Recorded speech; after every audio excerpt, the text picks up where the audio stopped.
How's it going, everybody? Welcome back to another episode of Infinite Sports. I'm your host, Kenneth Gruenfelder, joined by my co-host, Ben Upson, after quite some time, pretty much the whole summer. It's really just been me, but we're back together again to talk about our football team, the New York Giants. Before we get into that, Ben, first of all, how are you on this fine day? Kenny, we're a week from NFL football. I can't believe I'm even saying that. That's how fast this summer has flown by. But you know what? Hopefully, this is a year of optimism and a year of actually watching quality football instead of the stuff we've been treated to the last couple of years. And it's quite odd Want- it's quite odd that you're saying that because I said this yesterday doing my Yankee recap at the end because I teased this episode today and I was saying how optimism and the Giants in the same sentence. I mean that's something I'm not accustomed to, you know, saying. It's very strange, but there is optimism. And going back to our days at Quinnipiac, it was rough watching the Giants every single week. They didn't give us anything to be excited about, really. There were a couple of videos of you that are floating around, after Daniel Jones' first start, what happened in that game, and also your reaction to him getting drafted. But yeah, there really wasn't anything to be excited about during our time. And when they made the playoffs with Daniel Jones, that was, pretty much our time was over. But yeah, there's some optimism. There's some optimism, and I've talked about this. There's a different feel with this team, from the videos you see on social media, and I've brought this up. They bring back old players. Tom Coughlin was there. There's a different kind of vibe, and I think there's better leadership in place when you look at some of the guys that they brought in, like a Russell Wilson and also Jameis Winston, the kind of energy that he brings as well. The quarterback room, I mean, is completely changed from what we've seen in years past. Like, we have Russell Wilson, Jameis Winston, and you got Jaxson Dart now, their first round pick. In previous years, we had Daniel Jones, we had Jake Fromm, we had Mike Glennon. I mean, Tyrod Taylor was a respectable backup, but you get what I'm saying, though. It was rough, but now they have a legit quarterback room, and so much so that they had to waive Tommy Cutlets, and now he's with the Patriots, and now people are saying, what is it, Tommy Chowder, or whatever they're saying now because he's with the Patriots. So, and all the quarterbacks played well in the preseason, and we went from Shador Sanders being the most talked about young quarterback to now it's Jaxson Dart because of how he's looked in the preseason so far. He's looks like he has good command of the offense, very calm in the pocket. I'm pretty sure you watched the game against the Patriots, or at least a little bit, maybe, when he took off with the ball and he didn't slide. He ended up fumbling the ball. He actually had to go to the medical tent to be evaluated for a concussion. He was like, all right, let's go. Let's hurry this back up. He didn't come back into the game, which was the right decision. Obviously, it's a meaningless game. But Jaxson Dart has looked good. He's looked good. Definitely better than I think we anticipated. But I'm still of the mindset, and I've been called out for this by a certain individual in our friend group over the fact that I want Jaxson Dart to sit and have Russell Wilson start. I mean, first of all, they brought in Russell Wilson to be the starter. I don't think they knew they were going to get Jaxson Dart until the opportunity presented itself in the draft. So, and I just think, why are we in such a rush to throw him in there? And the other thing too is I don't want to just throw him in there and the offensive line's not playing well and he's getting knocked around constantly. That's another thing you got to factor in too. Like, and obviously it's not really fair to Russ, but you know what I'm saying. Like, I want Jaxson Dart to sit, learn as much as he can, and when the time comes, he's going to come in. Like, I do think we're going to see him this year. I just think it's going to be later in the year. If the Giants are losing games, which we're going to talk about their schedule, then you're going to put him in. But right now, it's Russ's team. He's the starter, and let Jaxson Dart sit. That's how I feel. But I think the one thing that I'm really excited about this year, and I've been excited about it for the last couple of years, is the defense. Now adding Abdul Carter to that pass rush, you already saw it. Like, you saw it in the first preseason game against the Bills, Dexter Lawrence didn't play, but Abdul Carter played, Brian Burns, Kayvon Thibodeau. You saw the pressure that they were putting on the Bills quarterback. I think it was Trubisky, but I know it's again preseason, but that's something that the Giants really have not had for years. And now you got something, and I think they're going to be a force to be reckoned with. I'm a little worried about the secondary. I think the secondary is a little bit thin, their depth. I think if you get an injury or two, teams are really going to be torching the back end of their defense. But if you can get pressure on the quarterback, it's not really going to matter. So I'm really excited about the defense, and I think Malik Neighbors is going to have a big year. He had a big year last year with like how many different quarterbacks? Tim Boyle was playing quarterback at one point for the Giants. I forgot about him. And he still put together a great rookie season. And he's been a little bit banged up going into the opener against Washington, but he's going to play. And now with I can't believe I'm saying the stability at the quarterback position. He's gonna have a good year. He's gonna have a good year, and I like the running back tandem of Tyrone Tracy, and we'll see what Cam Scatterbo was made of. But I'm excited about that. I think they have a lot of depth on this offensive line. The Giants are going to be an improved team, and I don't think they're going to be a pushover. Now, is it going to lead to a lot of wins? I don't really know. Probably not. But there is at least some optimism going into this season. So, Ben, what are your thoughts on the Giants as we sit a week from today is the opener of the NFL season? Where is your mind at with this team? Well, you hit a bunch of it already.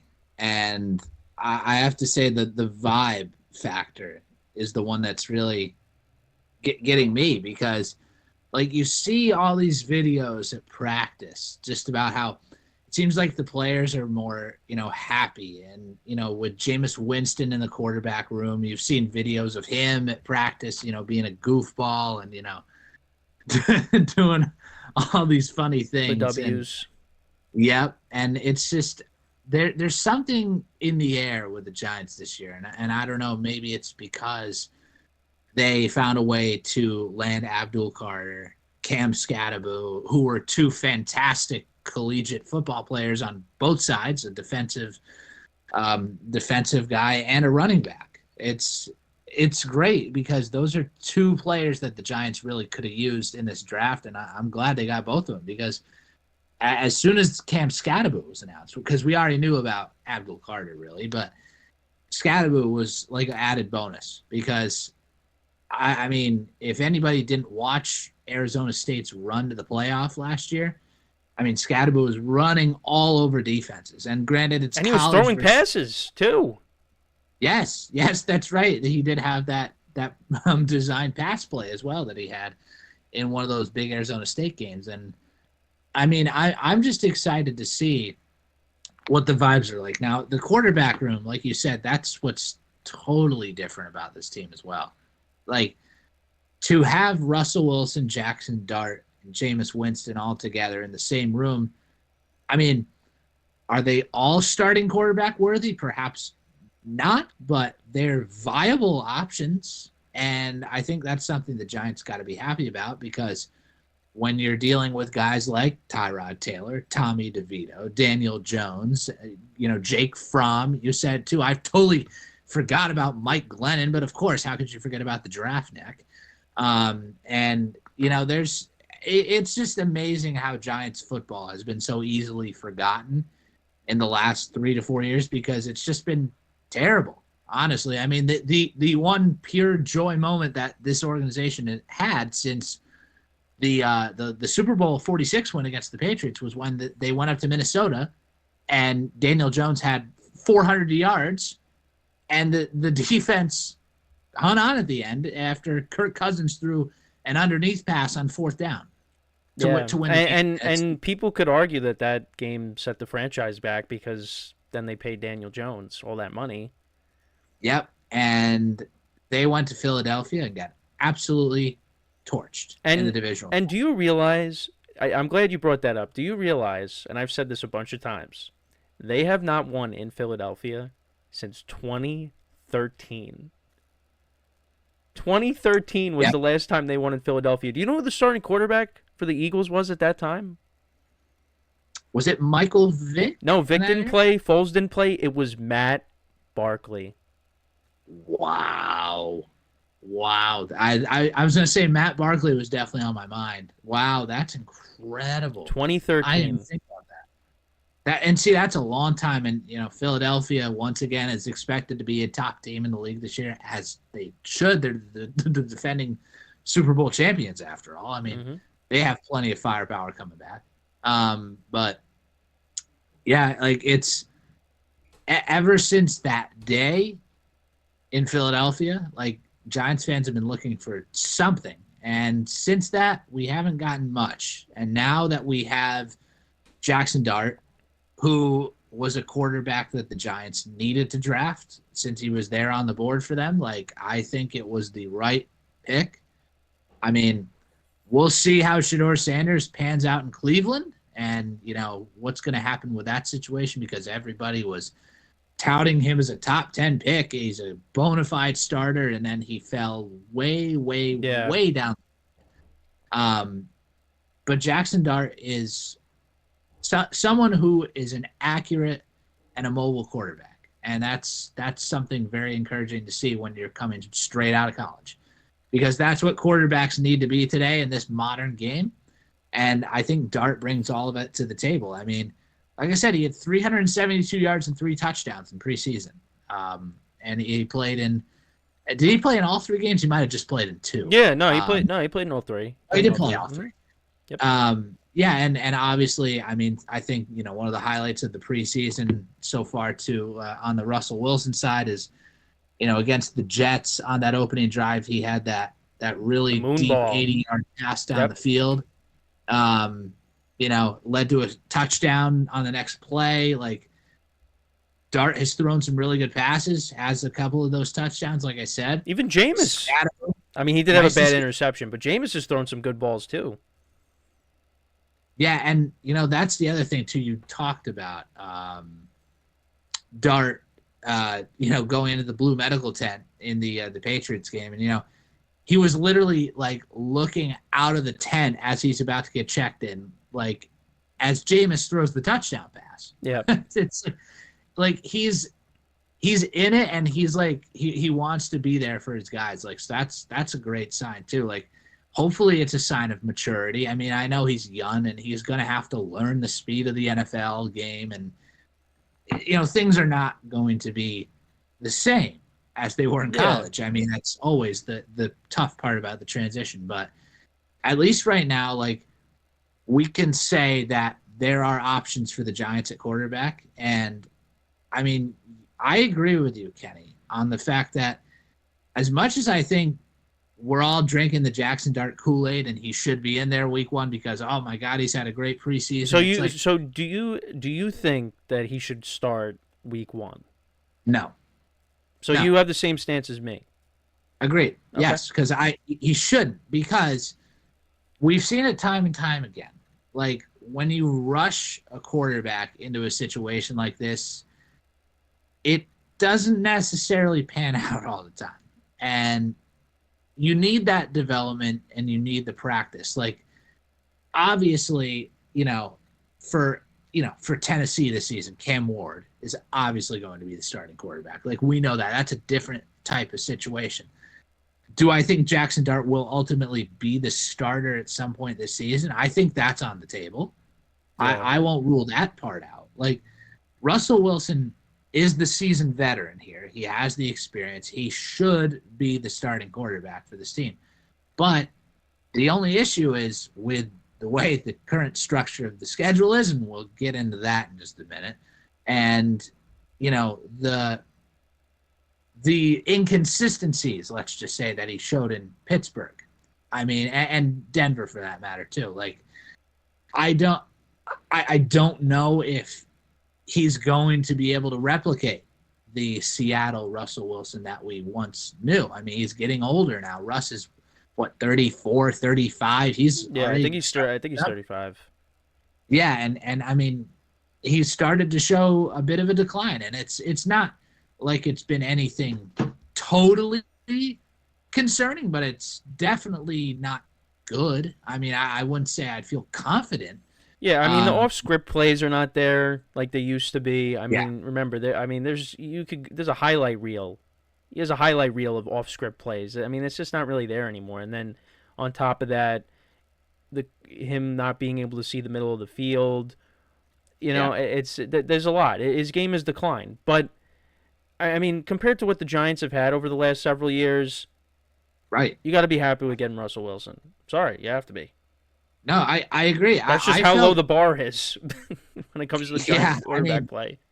I was glad when that news first came through. I'm like, oh, Russell Wilson. That's a good option for the team. And it's like and now that we're in this position with the Giants, like I think the other thing too is that having Joe Shane and Brian Dable back for another year at least, like I think it was the right call now because everybody was kind of, upset again at the end of last season and just frustrated with the situation and where the team was yet again because the Giants have the worst record in the NFL across the last, what is it, 5 seasons, 6 seasons? It's something like Yeah, I that. mean, it's between them It's and the Jets, I think. it's an awful record.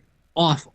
And this franchise has had almost no hope, since those Super Bowls. And like I said, the one playoff win Daniel Jones had in Minnesota. I mean, so now being at this juncture and how the Giants addressed the quarterback situation with Jaxson Dart, they added a running back in Cam Scatterbo. They've added Abdul Carter to a defense that already has, Kayvon Thibodeau, Brian Burns, Dexter Lawrence. There's a bunch of really good guys on the defensive side of the ball, too. Like, that's one area I expect to see the Giants excel in this season, defensively. Offensively, there's still question marks, and I wonder, like I said, how it's going to pan out with the quarterback situation.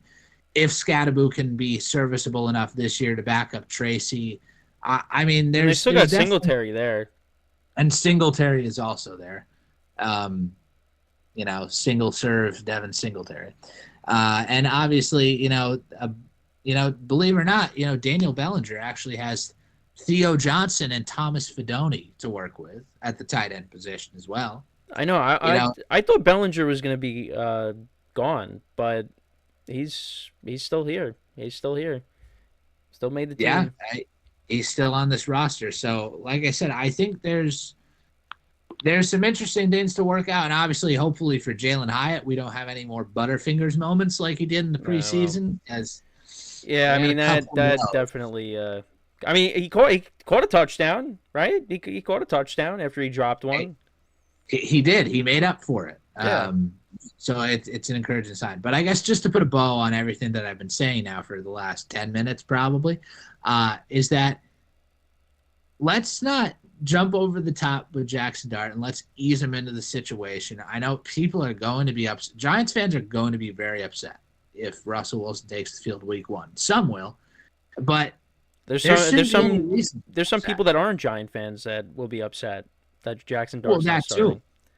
That too. And it's like I don't think there's any reason to. I mean, it I take preseason with a grain of salt personally. Is it great to see these trends? Yes, it is. But see, that's the thing. We read into the trends these days.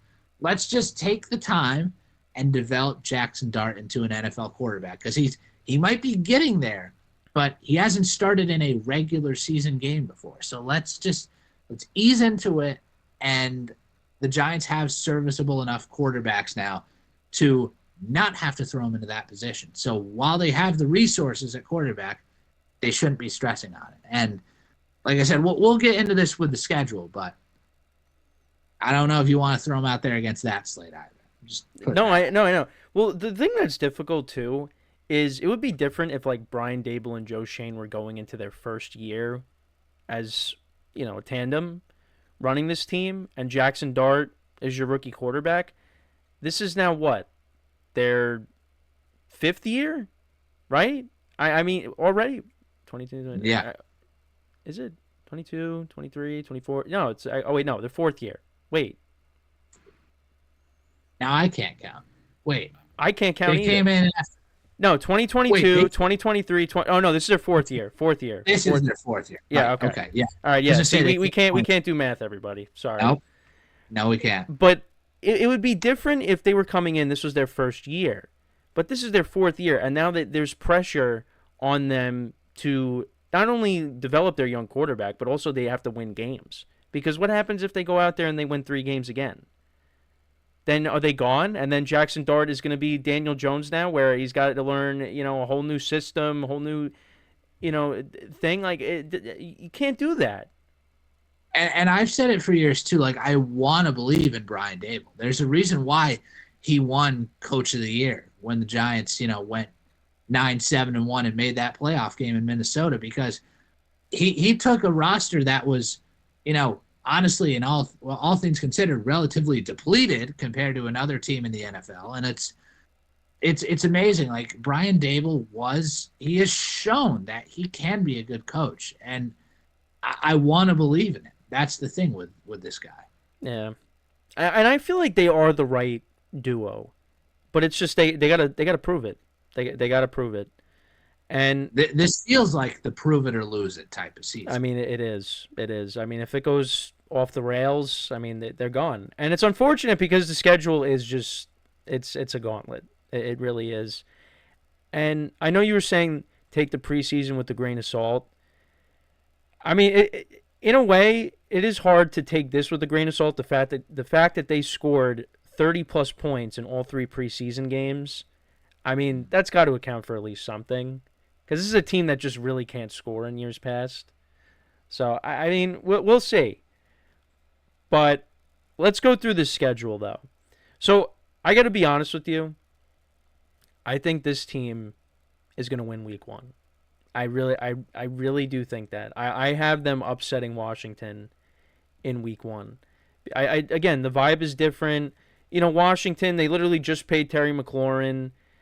There's some people out there that expect a regression season out of this team. I mean, it's hard. It's going to be hard to repeat what they did last year. They went all the way to the NFC Championship game. But if you remember from last year, they lost 2 very close games, and the first game that they lost was because they didn't have a kicker. If they had a kicker, they would have won. So, and I just think that defense is going to wreak havoc and give Jane Daniels a tough time. So, and I think Russell Wilson's going to play good enough that the offense is going to put up points and they're going to win a close game. And Russell Wilson beat this Commanders team on the road last year as the starting quarterback of the Steelers. Now, I know it's a different team, but still, he did that. He did that. So, I actually have them beating Washington. And then after that, I don't know what's going to happen. There's going to be a lot of losses in there. But I really feel good about their chances of knocking off the Commanders.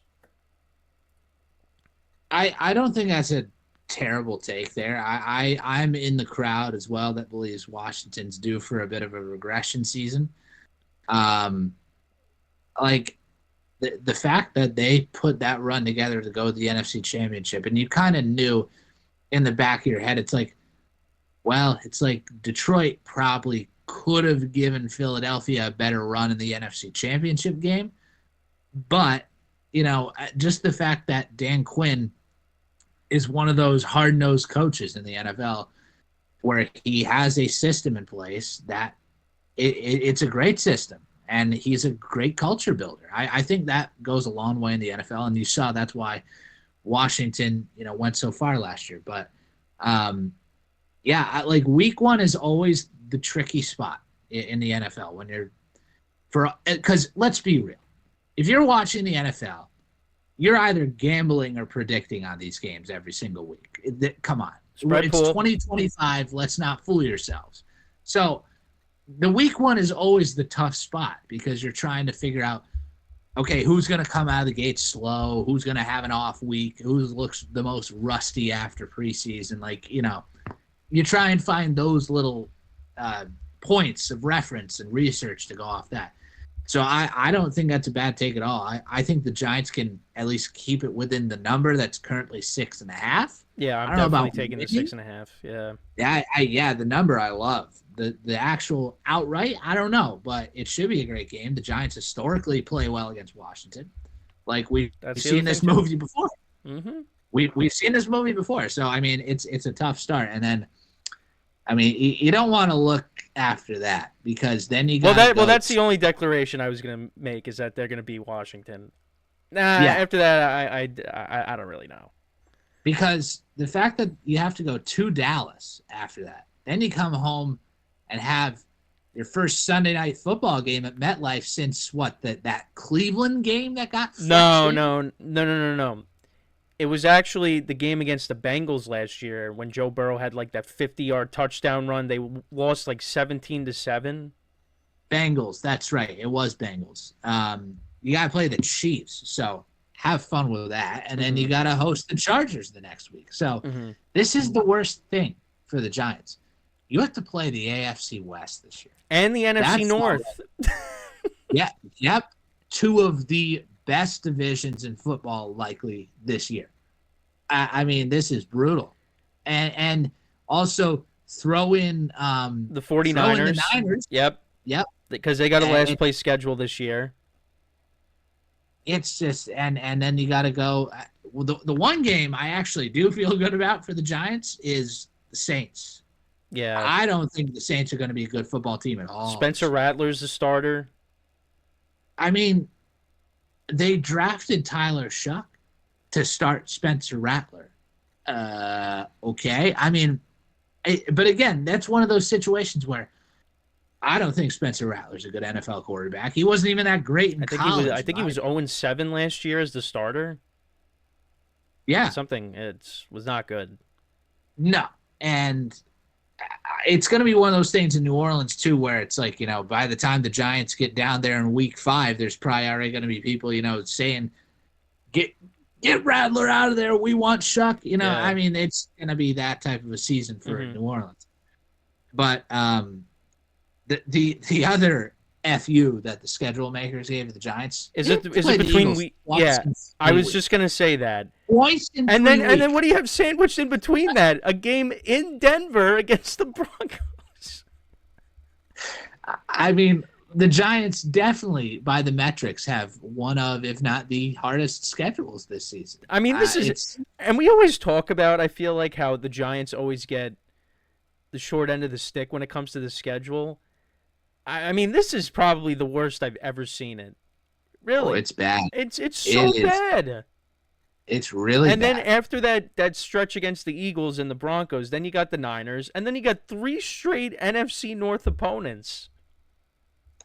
Yep. And that's awful. Especially you have to go to Detroit. Yeah. Whereas it's a loud environment there. Yeah. It is loud. They get loud for their Lions, and that's going to be a tough one. And then, who even knows where we're going to be come week 13 when the Giants are playing the Patriots? I mean, where are both of those teams going to be? Yeah. Well, the Patriots, I think, are going to be better. I think they're going to win close to double their win total from last year. I think they're going to be a much better team with Mike Vrabel now and – Drake May now in year 2. I like the direction the Patriots are going in. That's going to be a tough game. They really spent in the offseason.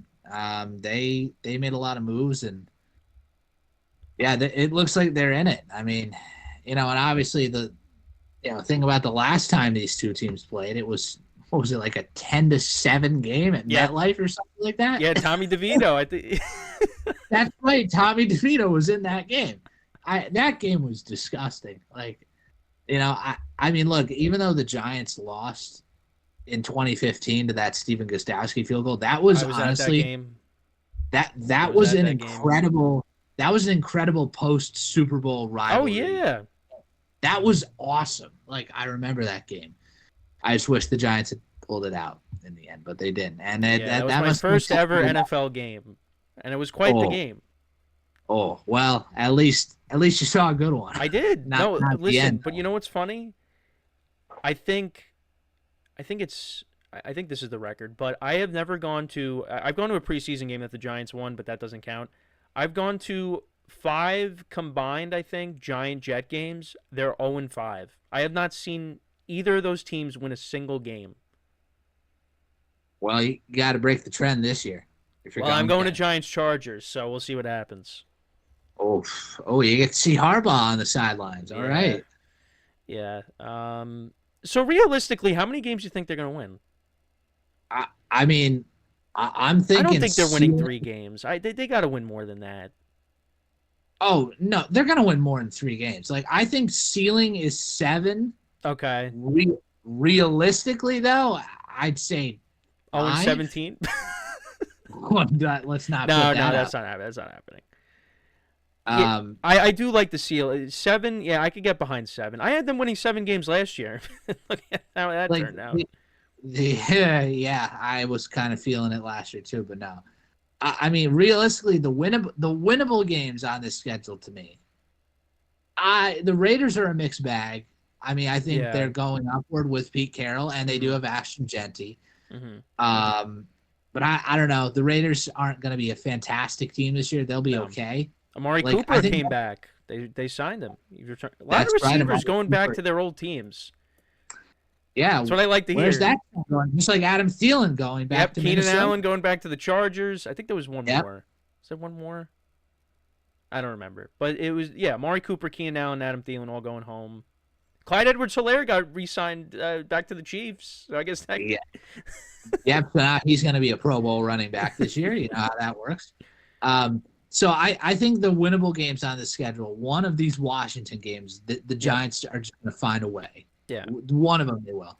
The Raiders is definitely a winnable game. The Saints. Yep, the Saints, totally. So there's your 3.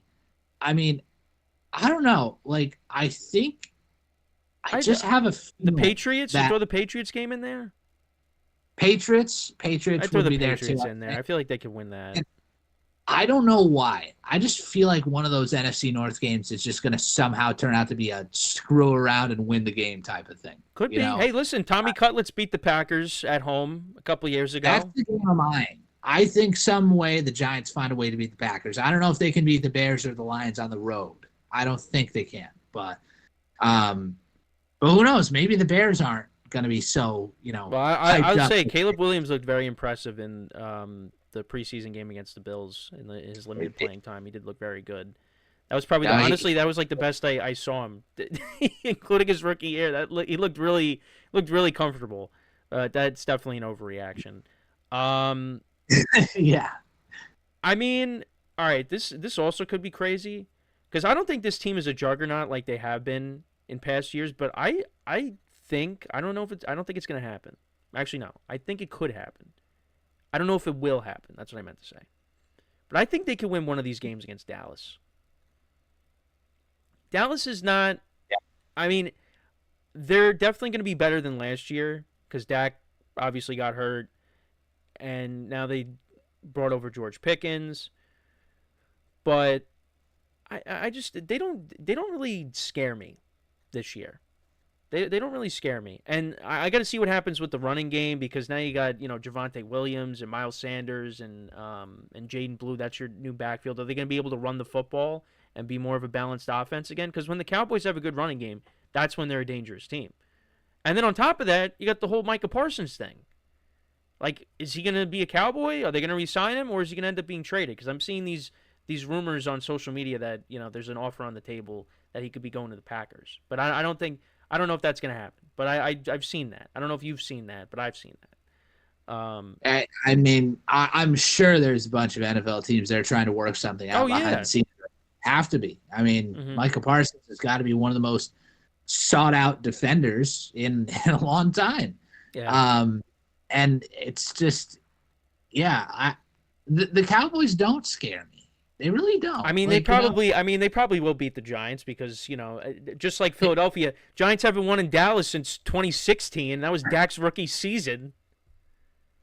Yeah, when you talk about Giants on the road in the NFC East, Washington's always the pretty good numbers. Everything else is just, oh, God. It's horrible. It's not good. It is not good. And, I mean, I don't know. Is George Pickens really going to elevate this offense? I think so. He's going to help. but he's a bit of a head No, case. I get that. I get that. But Putting I him think and that I CeeDee think the Lamb together is talent is gonna gonna be. supersede that. Oh, hopefully it's not a clash of egos between Lamb and Pickens, because in some ways that's what it kind of feels like. Could. You know, but as long as they get equal ball distribution, and their numbers are good enough, they'll both be happy. Yeah. And if the Cowboys are good, they'll also be happy. The running game's interesting because Jadon Blue's going to have a lot of support in Dallas after being at Texas for his college career. A lot of people know him and root for him down there. It's going to be a good home factor for Dallas to have if Blue gets some of those starts. But it looks like, isn't Javonte Williams going to be their lead back Yeah, this year? I think so. That's what it I looks think like. so. Yeah.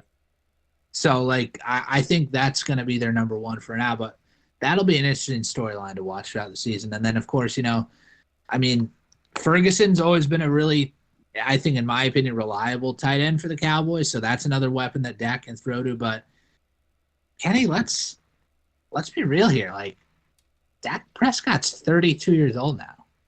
Yeah. Like, it's crazy. We're starting to think about the conversations about, like, how much prime does Dak Prescott have left in his career? We're starting to get to those types of conversations. I mean, I still think he's got a window of 3, maybe 4 years at most. Yeah, I mean, I think if he plays the whole year, he's going to put up solid numbers. But yeah, and I totally forgot. I don't know if he's going to win any. I don't know if he's going to win any. Playoff games. I don't think. I totally forgot to. I share my birthday with Dak Prescott, so happy belated birthday, Dak. Hey, there you go.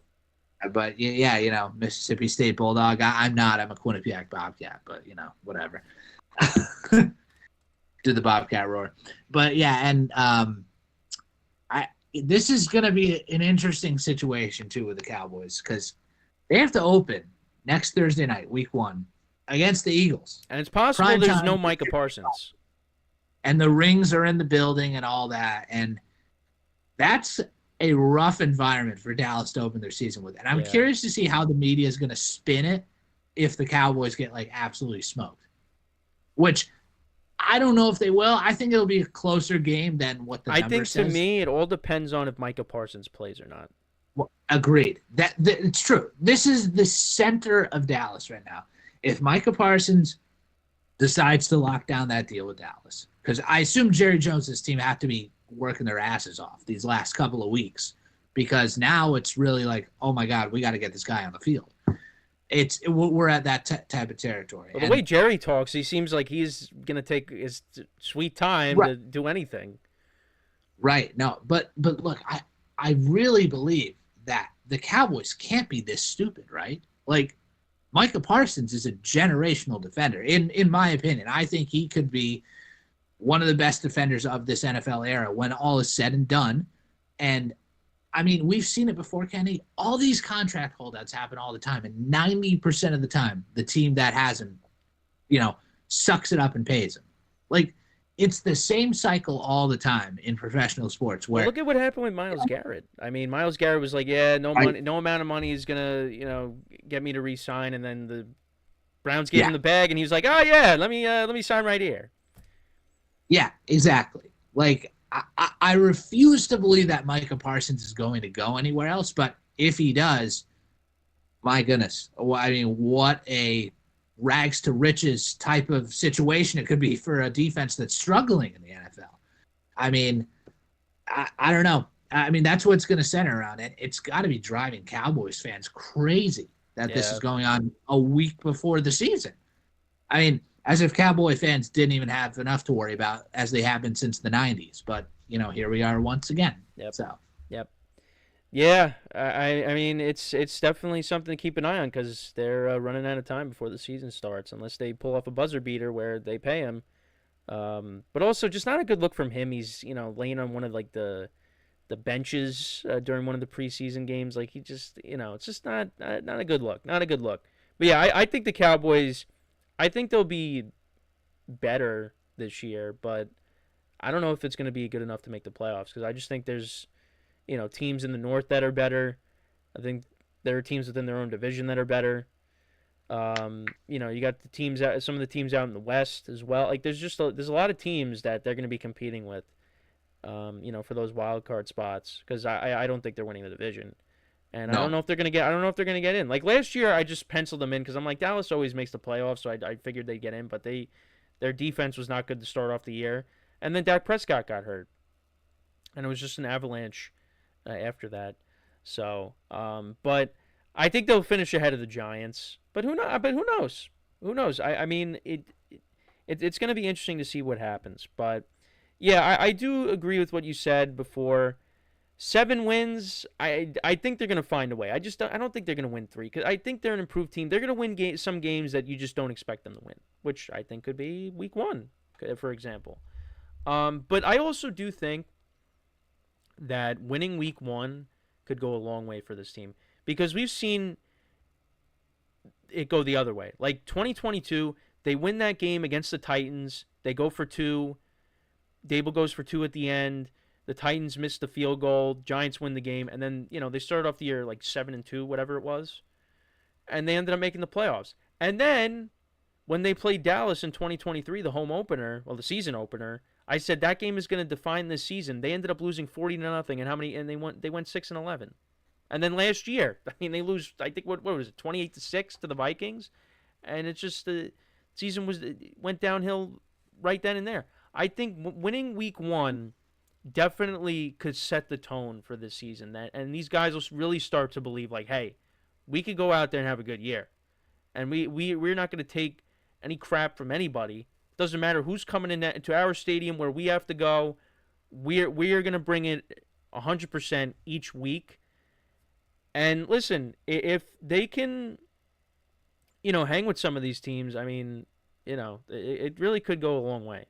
So and it's funny, like I see on social media, like if you show like just a speck of optimism, you get shut down. Like, oh yeah, it doesn't matter. Like I posted a video of me talking about the Russ Moon Bowl in the preseason game, and everyone's like, oh yeah, it was against the Jets. It was in the preseason. Oh, you're gonna not like Russ when you get to a certain point because you can't see the middle of the field. Can we at least be a little bit excited? Because have you seen what the Giants have had to deal with for the last several years? I mean, it's been horrible. It's been an embarrassment. So I think Giant fans could at least be a little bit, just a little bit. Let them be a little bit. It's not like we're saying, oh, they're going to win the Super Bowl. They're going to win 13 games. No, it's just there's things that you could like about this team. Right, and it's also, it traces back to the point. People say this a lot about, their football teams. Playing meaningful games in December is always where you want to be. Like if the Giants can somehow find a way to get to a 4-8, a 5-7 in December, if you just find a way to hang around that bubble, because that 7 seed is always an intriguing opportunity now for how the playoff structure is. And I mean, in my opinion, I can't see how the 7 seed in the NFC is going to be better than 9-8 this year. So maybe the Giants overperform and maybe they find a way. But see, this is the delusion talking, so we can't talk. No, we don't want to do that. We don't want to do that. We don't want to do that. But I'm just saying, like, a good goal for the Giants is by the time Thanksgiving gets here, try and be at least somewhat in the mix if you can. Maybe. We'll see. You know what's a good thing? I'm glad you brought up Thanksgiving. Isn't it nice that the Giants will not be playing on a single holiday this year? I'm so glad because my Thanksgiving was totally dashed. I was story time quick, okay? I went to the theaters after Thanksgiving dinner with my family. We went to see the Wicked movie. It was great. I mean, I knew the Giants were getting torched already, and then I think the last play I saw was, didn't Drew Lock have like the ball that went off the defender's hands? Like, I'm trying to think. It was like a stupid, like crazy play. Yeah. Yeah. Do you know what I'm talking about? I think I know what you're talking about. It was the last play to happen. Oh yeah, it turned into a pick six, didn't it, or something? Yeah. There was something that happened, but yeah. That's the last play. There was a pick six in that. Yeah, there was some. As the previews are running, that's the last play I see, and I'm like, yeah, okay, that's enough. And then the movie starts. I'm like, yeah, happy Thanksgiving. I know, because they played on Thanksgiving, Dable's first season. Then they played on Christmas the following year, Yeah. and then they were on Thanksgiving again against the Cowboys. Why are you doing this to them? Why? The Thanksgiving games, I have to say, the NFL knocked it out of the park with these Thanksgiving games. Oh, this year's Thanksgiving slate might be the best ever. No, I mean, I would say in our lifetime, yes, because what is it? Packers Lions is the first Chiefs, one. Yeah, Chiefs Cowboys, and then you got Joe Burrow against Lamar Jackson. That's amazing. Also win by the NFL. Moving that early game kick to 1:00, that's a big half-hour swing right there. Oh, wait, on Thanksgiving? Yes. Oh, I didn't see that. It's 1:00 kick now instead of 12:30. I like that. I like that. I got to disagree. I like the 12:30 start time. Hey, come on now. That way you can get off the Macy's parade at noon. Now you got a full hour. I don't want to be anywhere. I don't want to be anywhere near that this year. All right, see you tonight. Don't want to be anywhere near that because I have had to work. I've had to work during that, and it's a hassle getting to where I need to be when that's going on. Guess who else is currently scheduled to work on Thanksgiving? Your boy right here. Yeah. Welcome to the show. Yeah, Thanksgiving's only 3 months away. Here we go. Well, don't rush it because that means the season's almost over. We didn't even get to the season yet. Can we get to the season first? No, it's true. We don't want to be like, we don't want to be in the Adam Sandler movie Click. We don't want to fast forward through everything in our life. No, we don't want that. Yeah, because it's already going in fast forward. But any final remarks? Any final remarks? Yes, actually, before we of course. This is actually nothing to be.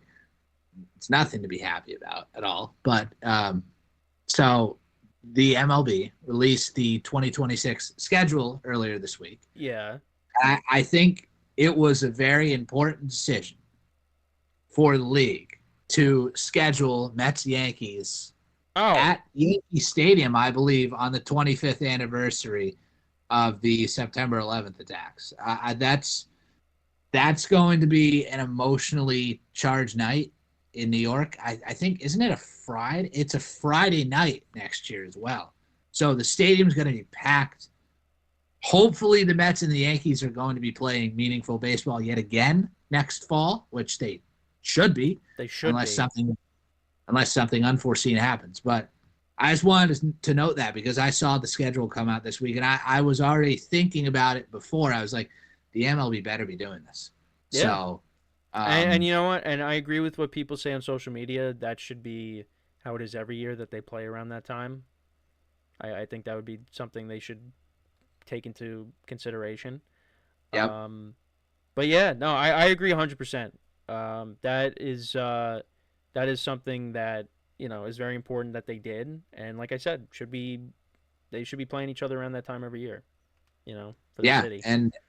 And that's the weird part. It's like seeing the schedule for next year. Like the MLB is the only sport out of the big four that, because the season's so long, you're planning for next season when this season's still going. Yeah, it's like, and the Yankees are like 2026 season tickets. It's like, I don't get, but you know what? I don't get the same juice out of the schedule release for baseball like I do for the NFL.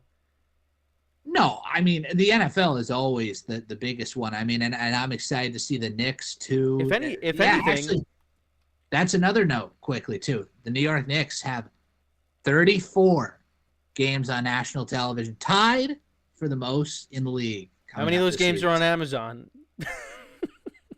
I think at least 8 of them off the top of my head. It's not great. But, well, is it? Yeah, wait, who's on Amazon now? It's Kevin Harlan, right? He's going to be on Amazon. I think so. And Tirico's going to be back on NBC. Yeah. That I'm excited about. Yeah, it's going to be really good. With Reggie Miller, and I guess Noah Eagle and Dwayne Wade is the other team for NBC. Oh, really? I think that's an interesting. Yeah, they were good in the Olympics, so I mean, I don't mind it. Let's test it out and see what goes on. But yeah, so I mean, Kenny, we've said it time and time again. Maybe New York sports are trending upward. Maybe. Hey, we've had this conversation before, right? Yeah, I mean, look, like Knicks, 5 years ago. Knicks are winning the East next year, guys. Wow. Come back to this in the end of May, 2026. Knicks Eastern Conference. It's funny you say that because I remember when this team played against another team that also plays in New York, and this was when they had all these stars, and you were calling them out, you know, saying, "Hey, come take on the Knicks." They're not afraid of you, and yeah, that aged pretty well, right? It did not. Well, at the time it didn't, but now look at how the teams are at this current point. So I'll come to my Right. defense. I just like to throw jabs at them, everybody. This is what we do. So, but I was gonna say with the MLB schedule, the MLB schedule aggravates me because with the Yankees, all right, how many games are on Prime? What games are on Apple TV? How many games are there on? Again, they're gonna be playing the Red Sox again. It's on Apple TV. How many Apple TV games are there?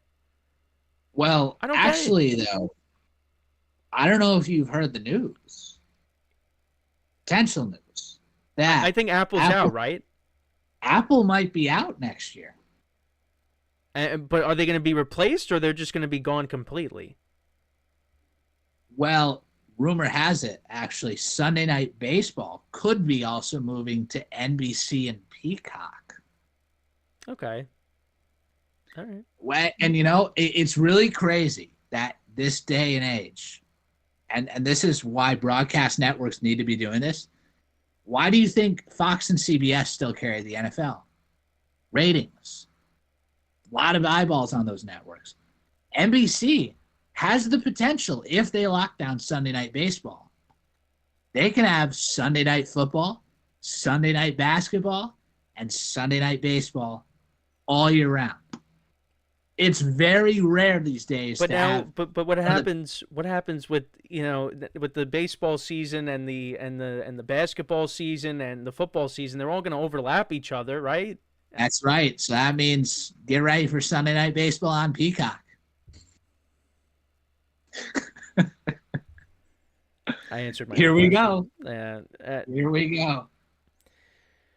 All right. Well, I guess that's it, right? That's it. Anything else? That's live. Well, well, I hope we don't hear that tonight because well, they're in Chicago, but they, Sure. So we can't hear it. We can I only haven't imagine. heard that once this year in the games I've gone to because Yankees undefeated when I go this year, 5-0, 5-0. That's a pretty good track record. You better keep that up. And then they're like, what are they? What are they right now? They're 72-60. What's their record? 73-60. Yeah, 73-60. So they're 68-60 against everybody when I'm not at the games. So probably should be going to the games more. You should. You've increased their winning percentage by 100%. I have. Pretty good. They've done very well. Even going back to last year, they only lost once, and that was against the Mets. They're like 10-1 in the last 11 games that I've gone to. It's unbelievable. Yeah. There you go. But yeah, so that's basically it, everybody. So like I've talked about, football is coming back. There's gonna be a lot of football content on this channel, along with Yankee stuff, until the season's over, which is gonna be over pretty quickly. But Ben, I appreciate you coming on today. Got the full crew. I'm gonna try to have us do this every week. I know I say that over and over again, and then we go on a 2-month hiatus of not doing the show together. But we got one today, guys. So be happy. All right. But everyone, make sure to leave a like, comment, and subscribe to the channel, to the video. Also, make sure to follow Infinite Sports on the social media platforms in the description, and also wherever you get your podcasts. Look us up, Infinite Sports. You can listen to us as well. And as always, everybody, I'm your host, Kenneth Grunfelder, along with Ben Upson. Have a good one. And we'll talk to you guys next time. Take care.